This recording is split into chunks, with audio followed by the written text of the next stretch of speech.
Imagine if you had to stick your hands into a sink full of dirty, putrid-smelling water to fish around for clues to a mystery. You keep pulling out weirder and more confusing stuff, and you really don't want to go back in again, but what you've found so far makes you extremely curious about what other secrets might be hiding in there.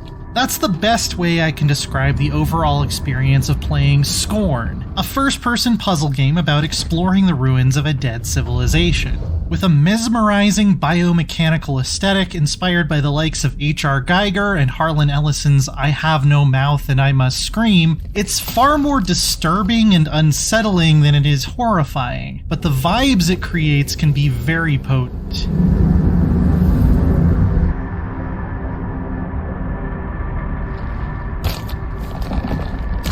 The most impressive bone in this mangled skeleton is the macabre art direction, which creates a cohesive world even when each of Scorn's hubs are distinct in their upsetting grandeur. The architecture and weird puzzle contraptions exist in a space that's not so much a fusion of flesh and machine, but more like someone blended the two until you can't quite tell if anything you're looking at is alive or artificial. Soaring alien spires mimic the shapes of bone and viscera, while foreboding tunnels give you the distinct impression of being swallowed whole. Since there's no dialogue or text of any kind to explain why you're here or what happened, you're forced to look closely at all of this fascinatingly unpleasant imagery to get some kind of clue as to why the world is so messed up and mostly deserted. And for my part, I do think I was able to piece it together by the end of my brief but dense 7.5-hour journey into hell. This is a world where there are ultimately no definite answers, but I liked that it trusted me to draw my own conclusions and gave me enough hints to do so.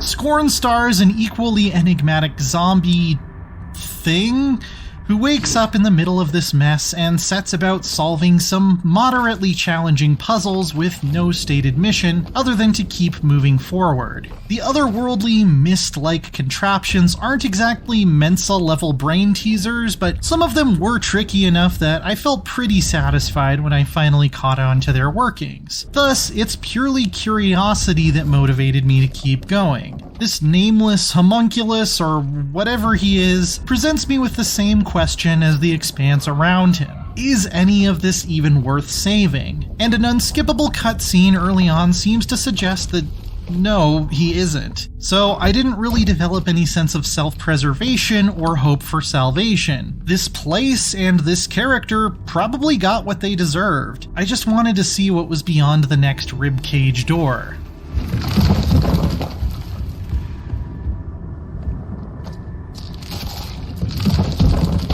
And that highlights another issue with Scorn in that it's constantly unforgivingly grim. Better horror games like Amnesia and Resident Evil intersperse moments of stress and unease with islands of calm, then very effectively inspire dread by taking them away or making you leave them behind. Scorn's world simply doesn't feature anything like that. There are parts of it that could perhaps be called darkly beautiful, but once you strap in, you're in for a journey that will never let up trying to shock and unsettle you. This eventually ended up having the opposite effect on me, as I grew somewhat numb to the ceaseless psychological torment. Without anything to fight for, any sense of serenity to look forward to, or anything worth keeping to be robbed of, it loses its impact. Still, I have to applaud the singular, clear vision behind every sight and sound. There's not so much a traditional soundtrack to Scorn as there is a subtle electronic texture that deserves to be experienced on some nice surround sound headphones with good bass.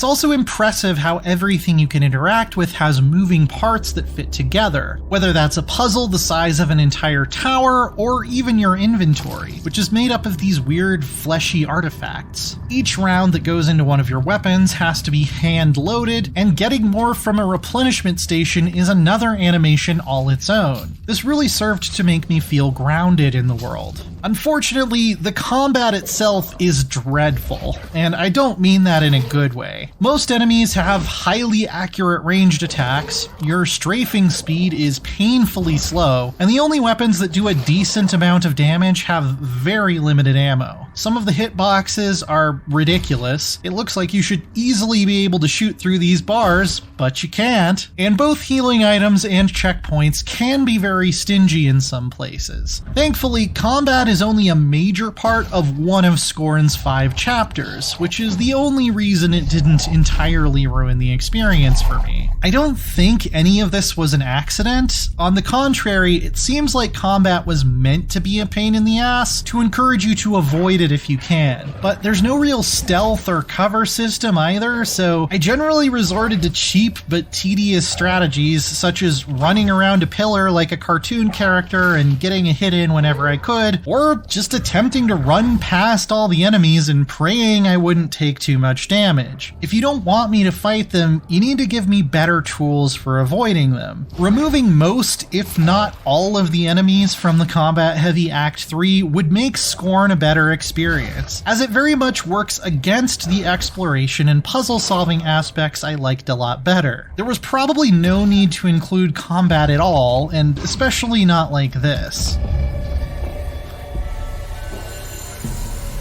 If Scorn were much longer than it is, I think it would have overstayed its welcome. But the fact that it's such a bite-sized sprint through the grisly and surreal made it memorable and satisfying. The frustrating combat mercifully only haunts a fraction of the playtime, but the superb, darkly mystifying art direction and ambient soundtrack suffuse the whole thing like rancid blood, bringing a creaky corpse back to life. It's an uneasy, sometimes disorienting experience from end to end, yet it's one I don't regret plunging into.